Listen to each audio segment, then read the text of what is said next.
Namo Myoho Renge Kyo, Namo Myoho Renge Kyo, Namo Myoho Renge Kyo. Hello, friends.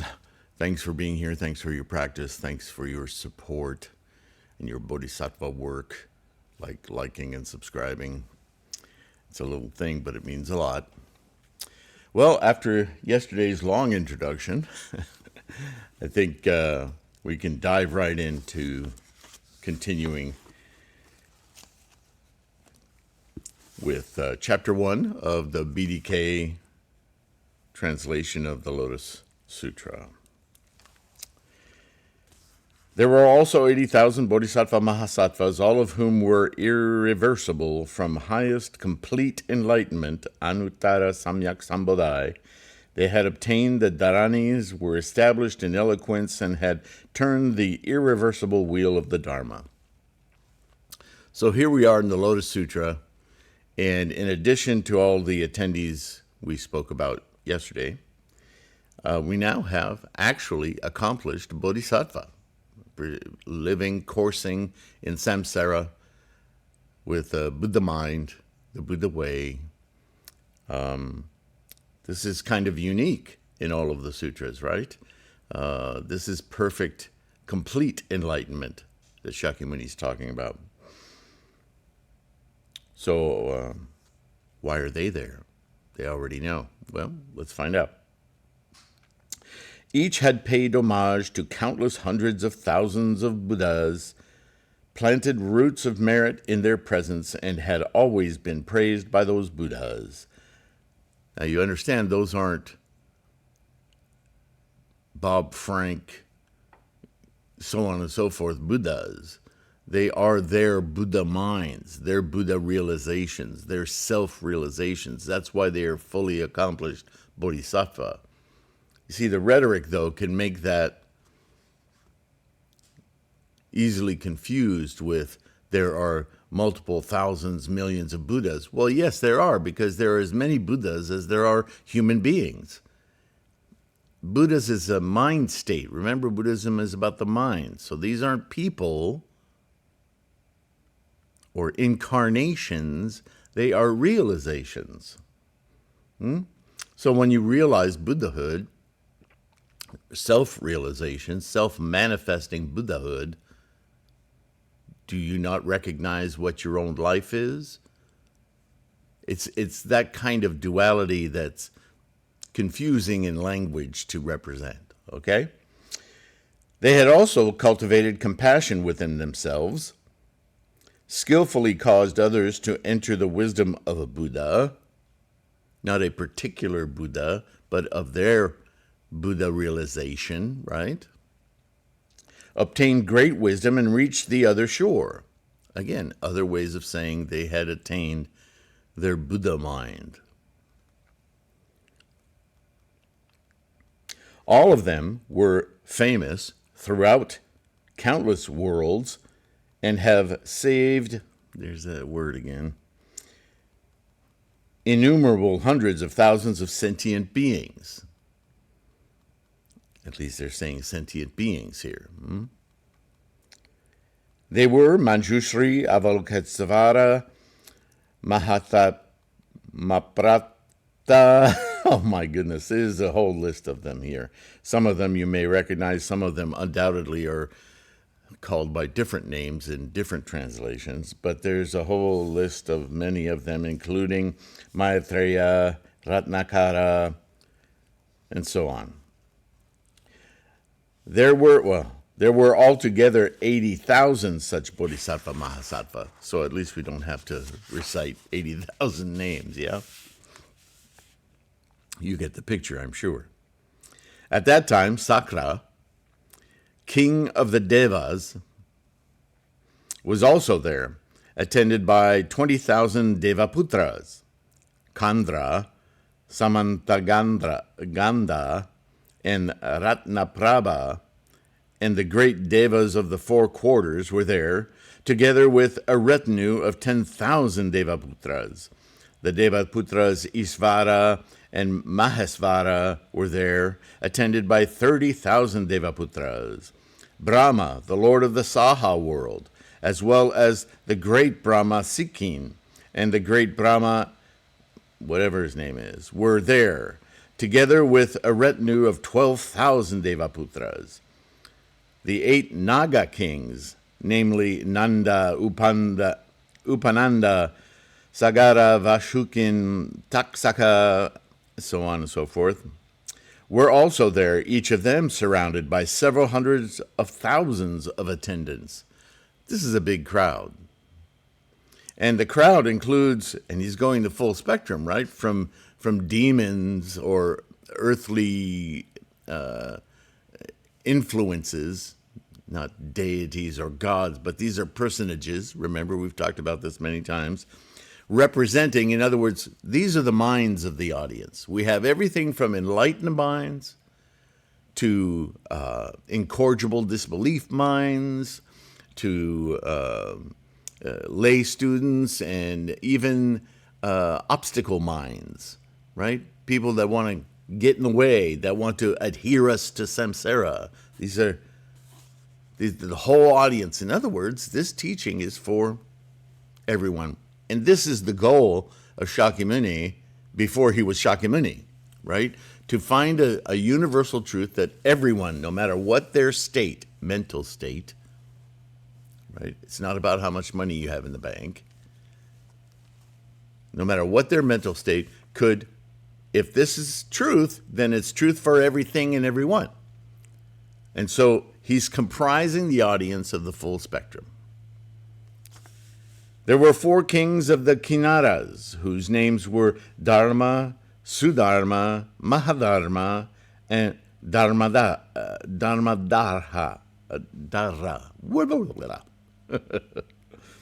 And each had several hundreds of thousands of attendants, of course, because every personage, every type of mind has thousands of versions, right? And we didn't get to read it because they didn't include it in the Lotus Sutra. The opening sutra is named immeasurable means or innumerable means for this very reason.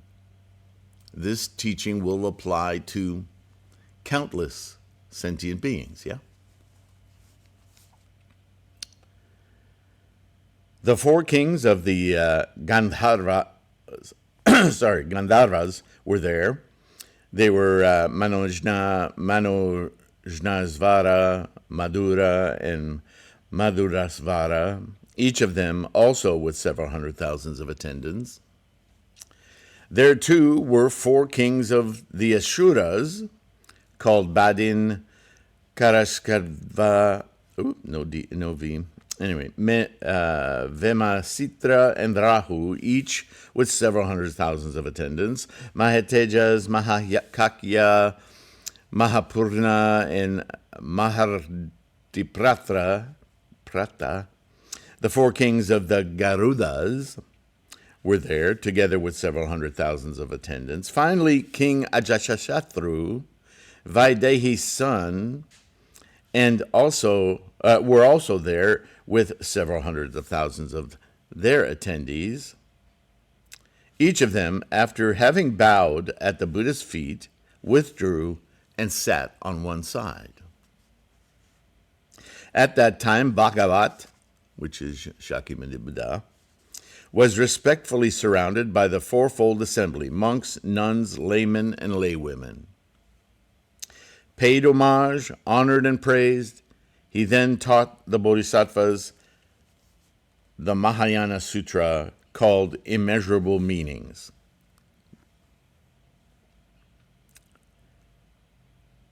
The instructions for the Bodhisattvas and the treasured lore of the Buddhas. Interesting that they make reference to it right here, but they don't include it. After having taught this sutra, the Buddha sat cross-legged, entered the samadhi, called the abode of immeasurable meanings, anatta nirdesa pratishana, and remained unmoving in both body and mind. Mandarava and great Mandarava flowers, Manjusaka and great Manjusaka flowers, then fell like rain from the sky, scattered upon the Buddha and all of his attendants, and the whole Buddha world quaked in 6 ways. The whole Buddha world quaked in this way. Isn't this an interesting statement? So, again, Buddha being a state of mind, basically this is a moment of quietude, quiescence, if you will, amongst the minds of millions of attendees, every mind type. And then Buddha, or Shakyamuni, sits quietly, and the entire assembly comes to a moment of clarity, of listening, clarity, namu, yeah?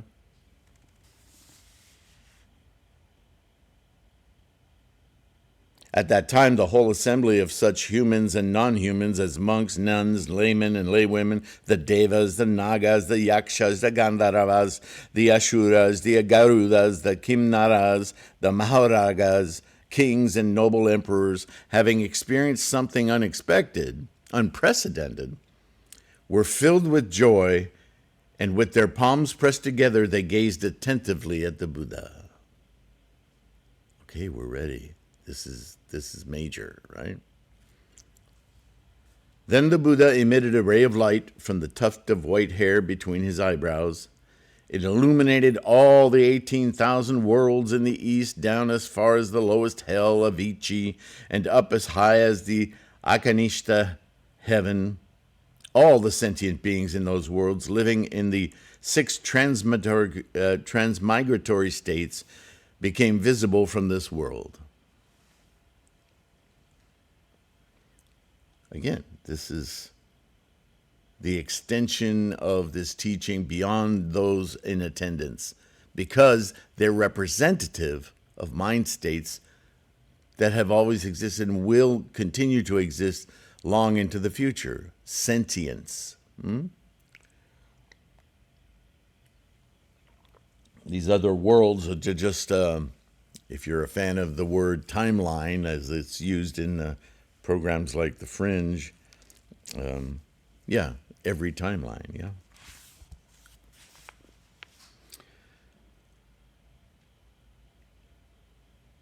And what do you suppose the 6 transmigratory states are? There may be different definitions for that, so I'll hold off on that.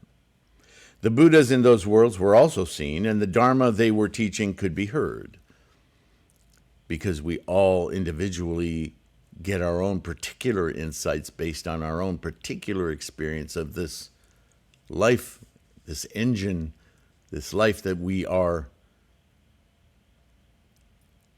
in, right? Engaged in.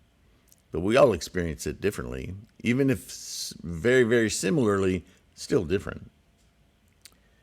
The monks, nuns, laymen, and laywomen, and those who had practiced and achieved the path were also to be seen, while the bodhisattva mahasattvas of various background, causes, and conditions, endowed in various degrees with the willingness to understand and having various appearances, were also seen practicing the bodhisattva path.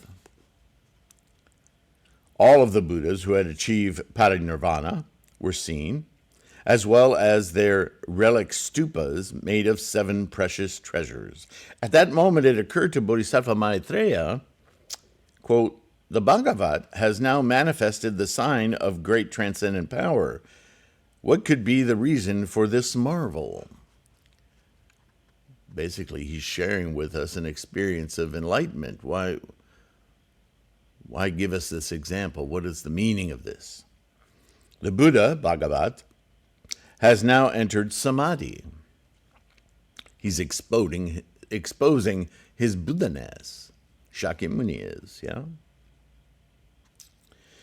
Whom should I ask about this wonderful marvel? Who would be able to answer my question? This is all still Maitreya wondering out loud, yeah? Then he thought further. Quote, "This Manjushri, prince of the Dharma, has closely attended and paid homage to innumerable Buddhas of the past. He must certainly have seen such a marvelous sign before. I should ask him now."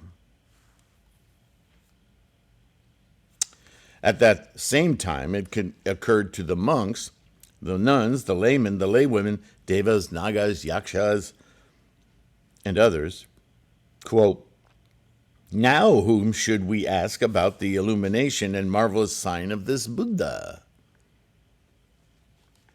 Then Bodhisattva Maitreya, wanting to clear up his own confusion and knowing the minds of the fourfold assembly of monks, nuns, laymen, and laywomen, and of the nagas, yakshas, and other beings that gathered,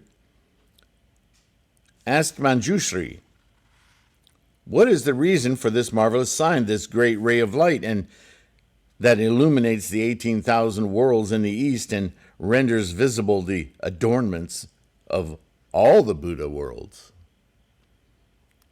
How has he touched us all to have this moment of awakening? What's the meaning of it? Like that isn't the meaning itself, right? Thereupon, Bodhisattva Maitreya, and why isn't he asking Shakyamuni, by the way? But anyway, Maitreya, wanting to elaborate the meaning of this further, spoke to Manjushri in verse. "O Manjushri, why has the leader emitted this great ray of light far and wide?" What is the great ray of light? It's not a flashlight. It's the illumination of each mind in the attendant, all of those in attendance and those not in attendance, their mental types throughout the universe, yeah?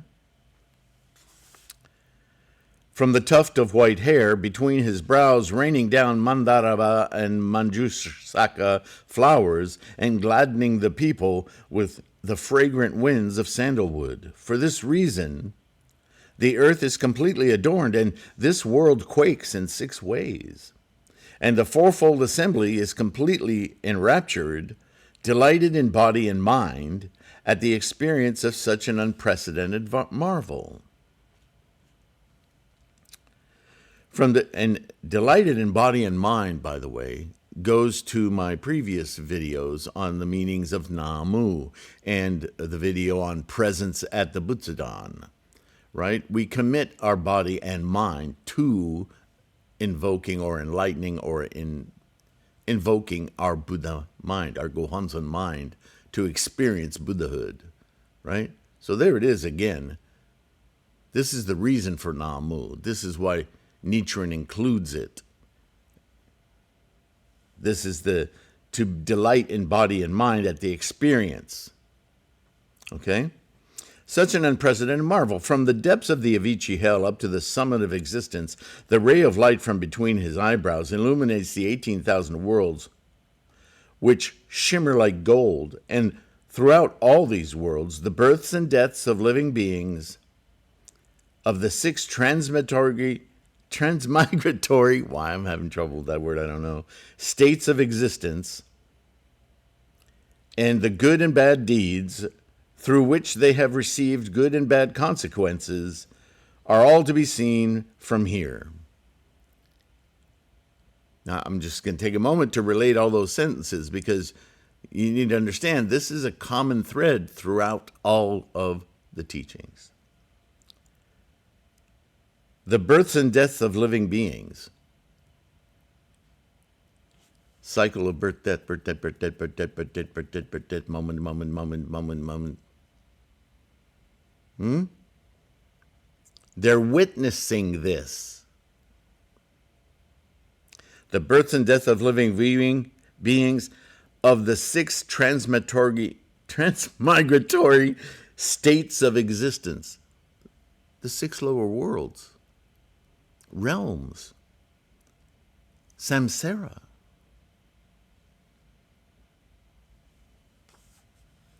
And the good and bad deeds, causes, throughout which they've received good and bad consequences, what I call repercussions of karma, are to be seen from here. Everything becomes obvious when you awaken Buddha-ness, yeah? There's the whole thing. The Buddhas, the sage Lord Narendra-simha, who teach the subtle and supreme sutra, are also seen, uttering soft sounds with their pure voices. They teach innumerable myriads of kotis of bodhisattvas. With their voices deep and enticing, like the sounds of Brahma, they make the people eager to hear them. In each world, they teach the true Dharma. They illuminate the Buddha Dharma and enlighten sentient beings by means of various explanations and innumerable illustrations to those who are suffering and are cast down by old age, illness, and death. They teach nirvana, to extinguish their sufferings, to liberate ourselves from cravings and clinging, right? To those who have merit, have paid homage to the Buddhas, and seek the excellent Dharma, they teach the ideal of the Pratyeka Buddha. To those heirs of the Buddhas who have practiced in various ways and are seeking the utmost wisdom, they teach the pure path. So this is illuminating all paths to enlightenment, yes? And the teachings of those paths, they all are accruing to this moment. O Manjushri, abiding here, I see and hear thousands of kotas of things in this way. Because in the Buddha mind, everything becomes clear, right? Everything becomes... all the dots are connected.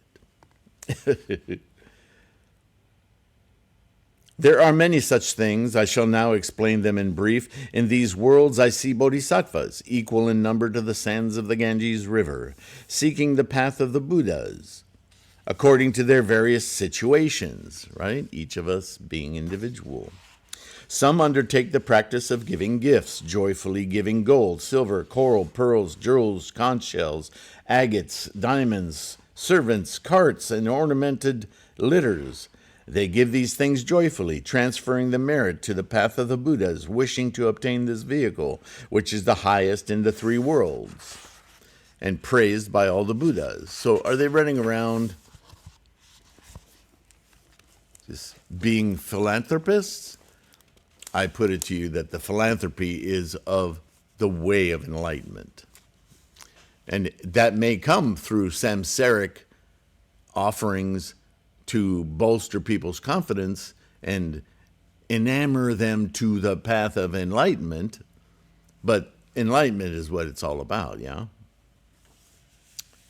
Other bodhisattvas give gifts such as ornamented carts yoked with 4 horses and furnished with railings, canopies, and decorated eaves. Moreover, I see bodhisattvas who, seeking for the highest path, give gifts such as their bodies, flesh, hands, and feet, as well as their wives and children.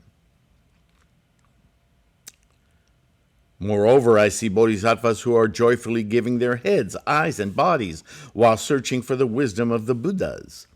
Now, if you take that literally, it's a pretty gruesome film. So obviously, these are symbolic gestures. I lend my eyes to help you to see. I don't pluck them out of my head, right? O Manjushri, I see kings making pilgrimages to the Buddhas, asking about the highest path, abandoning their prosperous lands, palaces, subjects, and harems, shaving their heads and beards, and wearing the robes of the Dharma. I see the bodhisattvas becoming monks, dwelling apart in tranquility, reciting the sutras with contentment. I also see bodhisattvas persistent and courageous, going into remote mountains and contemplating the Buddha path. I see some abandoning worldly desires, dwelling always in lonely places, practicing profound meditations and obtaining the 5 transcendent powers. I see bodhisattvas meditating with palms pressed together, praising the kings of the Dharma with thousands of myriads of verses. I also see bodhisattvas profound in wisdom and firm in resolution, something Nichiren always reminds us of, asking the Buddha's questions, listening carefully, and retaining everything. These are all the forms of practices that people with the one goal of enlightenment are pursuing. And it speaks to all the different stages of teachings, right?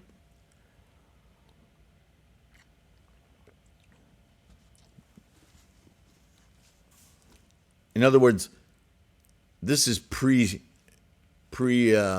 what's the word? Setting up the stage for this, the Lotus Sutra, to be the ultimate teaching. It's gathering all these different teachings, these paths, under this one ultimate umbrella, yeah? So the work is setting the stage here.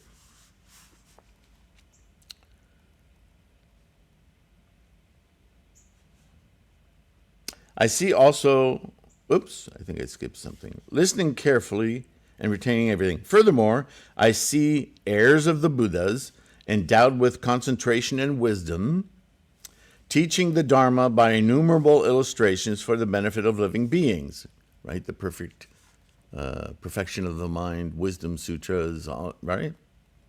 For the benefit of living beings, leading and inspiring the bodhisattvas by joyously teaching the Dharma, destroying Mara and his minions, right? Those samsaric attachments, and beating the drum of the Dharma. I also see bodhisattvas who are tranquil and silent in ease, and never exult. Even in the homage paid by devas and nagas, I see bodhisattvas dwelling in forest, radiating light, alleviating the suffering of beings in the hells, and causing them to enter the Buddha path. I also see heirs of the Buddha who have never fallen asleep and are constantly wandering the forest in search of the Buddha path. I see some who are pure like jewels, endowed with integrity and faultless in behavior. I see in search of the Buddha path. Furthermore, I see heirs of the Buddhas in search of the Buddha path who have the power of perseverance and patiently endure. Those of excessive pride who abuse them verbally and physically. I see bodhisattvas who have been searching for the Buddha path for thousands of myriads of kotas of years, and who have renounced idlers and foolish companions and approached the wise. Having single-mindedly rid themselves of inner confusion, they are meditating in mountain forests. I also see bodhisattvas seeking for the highest path, who are giving food and drink and 100 kinds of medicine to the Buddha and the Sangha. They give superb garments and clothing worth thousands of myriads and priceless robes to the Buddha and the Sangha.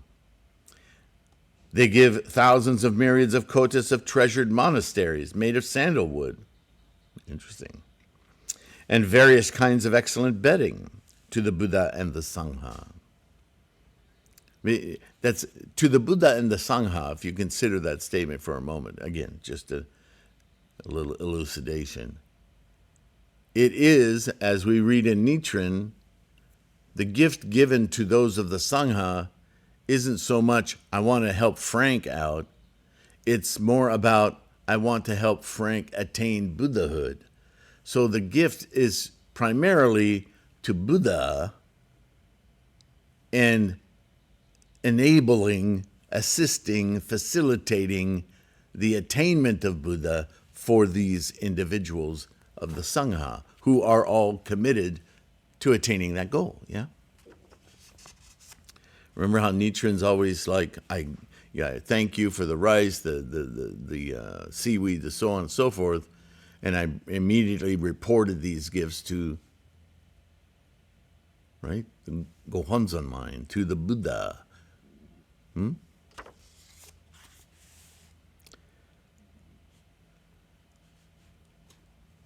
To the Buddha and the Sangha. They give clean garden groves full of flowers and fruits, fountains and bathing pools to the Buddha and the Sangha. Thus, they give such various excellent things with joy and vigor, seeking the supreme path.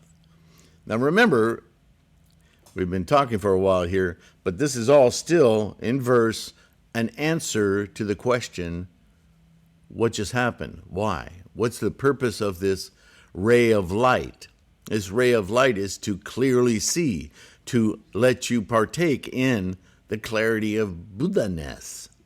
And in Buddha-ness, all of these things become clear, connected, and part of the ongoing moment-to-moment process of life. It's happening right now. All of this. This is why I say the moment of enlightenment and the continuation of that enlightenment in mind is immense. You can't, with your samsaric mind, perceive of the immensity of it. Because, as I've said before, the samsaric mind is your particular warehouse of data. It's limited. There are also bodhisattvas who are teaching innumerable sentient beings the Dharma of tranquility in various ways. Furthermore, I see bodhisattvas who have perceived the essential character of all dharmas, phenomena, to be without duality. That duality is a samsaric invention of identification. But all of them are simply the process of life. It's hard to perceive that without awakening your bodhisattva, your Gohonzon mind, and experiencing Buddha-ness, yeah? Or Buddha. Just like empty space. I also see heirs of the Buddha who are seeking the highest path through this subtle wisdom, their minds free of attachment. Nirvana, right? O Manjushri, there are bodhisattvas who pay homage to the relics, the sariras, of the Buddhas after their parinirvana. I also see heirs of the Buddha who have built stupas, as numerous as the sands of the Ganges, with which to decorate the Buddha worlds. Now, what are the Buddha worlds? Do you remember the Vimalakirti? The Buddha worlds are samsara, the worlds that we all inhabit, the realms that we all inhabit, 3,000 in every single thought moment. All of it is Buddha worlds. Remember, when we enlighten, we awaken our ninth consciousness, it wraps all the other 8. That's because even though we talk about our attachments, our obstacles to enlightenment as samsara, the very nature of samsara is also part of the phenomena of life. So Buddhahood is everywhere, but you don't see it with your samsaric attached mind until you let go and awaken Buddha-ness. All the same stuff is there. Nothing changes other than your experience of it. That's the key. That's Buddha-ness.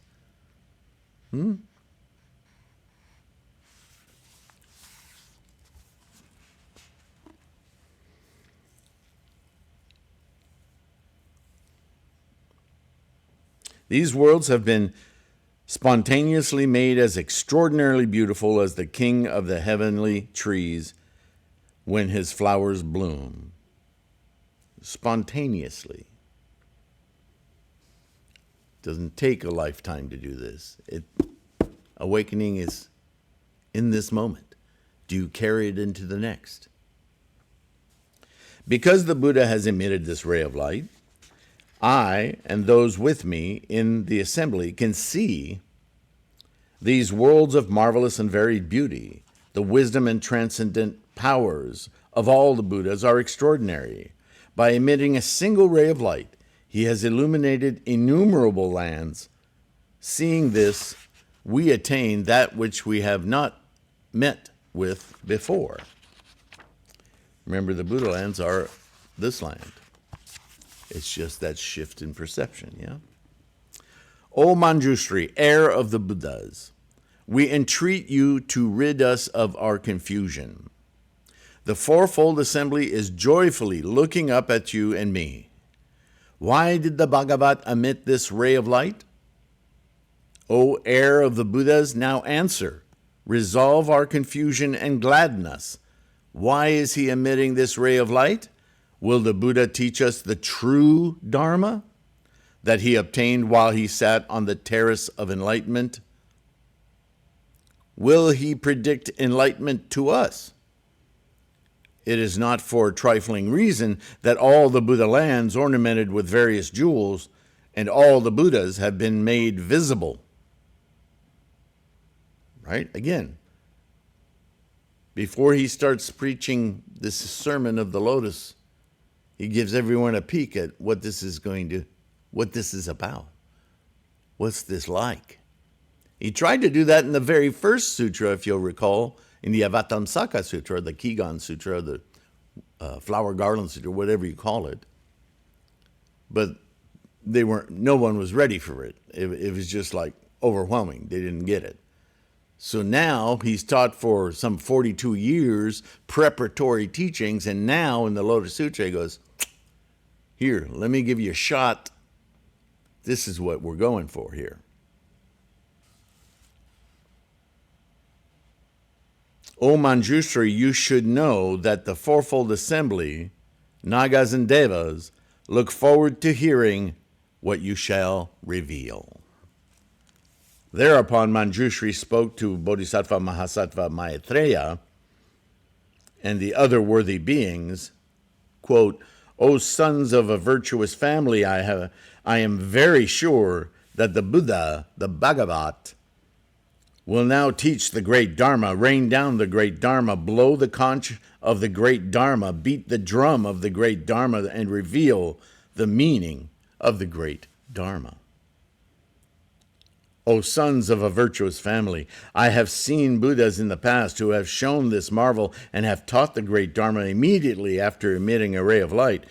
Therefore, you should know that in the very same way the Buddha has now emitted this light and has shown this marvel in order to cause all sentient beings to hear and understand the Dharma, which in all the worlds is difficult to understand. O sons of a virtuous family, in the past, more than innumerable, unthinkable, incalculable kalpas ago, there was a Buddha called Kandrasurya Pradipa, a Tathagata, an Arhat, completely enlightened. It's kind of a contradiction in terms there, but let's go on. Perfect in knowledge and conduct, well departed, knower of the world, unsurpassed, tamer of humans, teacher of devas and humans, Buddha, Bhagavat. He taught the true Dharma that was good in the beginning, good in the middle, and good in the end. It was profound in meaning, elegant in speech, and endowed with the character of the pure path of discipline and integrity. Okay, we've gone on too long. We'll end on that one. To those seeking for the Shravaka vehicle, okay, now we're going to start to divide things. All right, so we covered some ground today. Still, in some ways, some of you may think the Lotus Sutra a little long-winded, but there's a reason for all of this setup. Remember that the Lotus is a culminating teaching. And, if you've read any other sutras, you know how, I don't want to say repetitive, but they explore many aspects of singular thought patterns. The idea is to try to minimize the amount of diversions. They really want to focus thought in a certain way.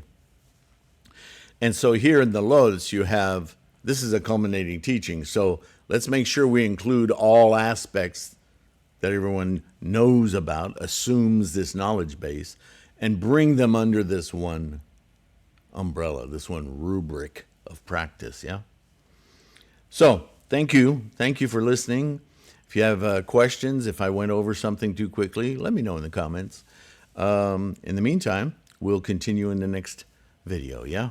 So thanks for being here. Take care of your health. I may switch to a longer form like I have in other series, like the Go Show or the Lotus Lectures. I think I usually go to like 45, 50 minutes or so, even as much as an hour. And some of you really like that, but I haven't heard a lot about that. And the analytics in YouTube seem to indicate that you prefer somewhat shorter videos. So let me know your thoughts on that too while you're at it, okay? Let me know in the comments. In the meantime, again, take care of yourself, keep your practice strong, be kind, and I'll see you in the next one. Bye for now. I like to be educated, but I'm so frustrated. Hello to my loneliness. I guess that ignorance is bliss.